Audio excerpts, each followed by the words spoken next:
naman, tandaan natin to. Hindi ko sinasabing huwag kang sumama sa kahit kanino, pero piliin mo yung sinasamahan mo. Kaya nga, ito po yung pinaka-catch na gusto kong sabihin sa inyo. Nung panahon na papunta sila sa kabilang side, itong mga disciple, nung panahon na papunta sila sa kabilang side, question, sino ang kasama nila? Si Jesus.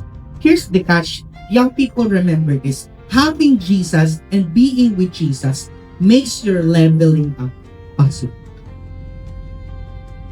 Pag kilala mo si Jesus sa buhay mo at nasa buhay mo si Jesus, possible ang pag-level up. Andiyan pa ba tayo? Bakit? Kasi si Jesus na yung crowd mo eh. Si Jesus na yung kasama mo.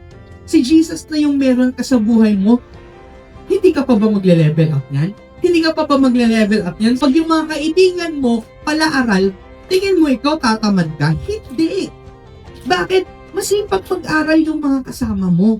Pag yung kasama mo masipag sa buhay, naghuhugas ng pinggan, tingin mo tatamarin ka doon? Hindi. Again, ulitin ko, depende sa nai-encounter mo ang mangyayari sa'yo.